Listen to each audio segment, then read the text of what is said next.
салом, хабарҳои муҳими радиои озодиро аз рӯзи чоршанбе 24 сентябр ман Хиромон Бақозода тақдим мекунам. Қоҳир Расулзода нахуст-вазири Тоҷикистон дар иҷлосии 69-уми Созмони Милали Муттаҳид дар Ню-Йорк ба зарурати наҷоти пиряхҳо ва бунёди нирӯгоҳҳои азими барқи обӣ таъкид кард. Оқои Расулзода дар ин иҷлос, ки мавзӯи баҳсаш тағйири иқлим буду, аз номи раиси ҷумҳур Эмомалӣ Раҳмон суханронӣ мекард, пешниҳод кард бунёди байналмилалии наҷоти пиряхҳо таъсис дода шавад. Расулзода таъкид кард, ки аз соли 1956 то 1990 майдони пиряхҳо, манбаи аслии об дар минтақаи Осиёи марказӣ, то 3 баробар хурдтар шуданду пиряхҳои Тоҷикистон дар 10 солаи охир то 30% камтар.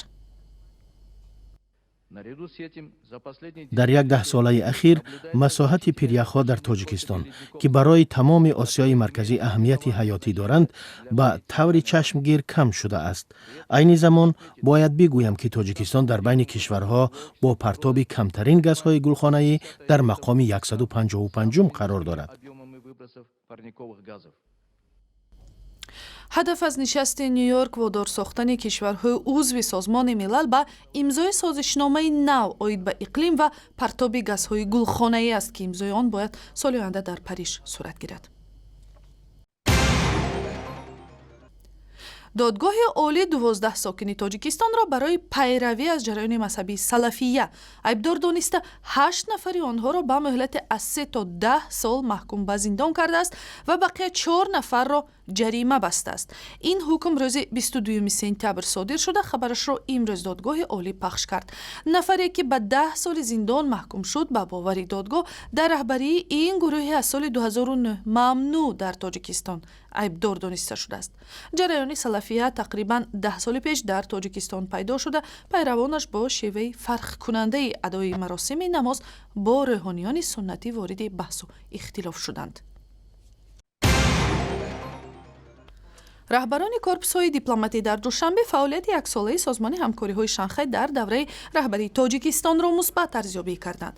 Ин нукта дар ҷараёни мизи гирде, ки рӯзи 24 сентябр дар вазорати корҳои хориҷӣ бо иштироки дипломатҳои хориҷӣ аз ҷумла намояндагони кишварҳои узви созмони ҳамкориҳои Шанхай баргузор шуд, таъкид гардид. нишасти охирини сарони кишварҳои узви созмони ҳамкориҳои Шанхай дар душанбе моҳи сентябр бо иштироки Владимир Путин, Ислом Каримов, Си Ҷинпин ва президентони дигар барпо гардид. раҳбарии давраи ин созмонро акнун Русия ба ӯҳда гирифтааст. созмони минтақаи Шанхай аз 6 кишвари узв аз ҷумла Тоҷикистон, Русия, Ӯзбекистон, Чин, Қазоқистон ва Қирғизистон ташкил шуда ҳамкориҳои сиёсӣ ва иқтисодиро дар назар мегирад.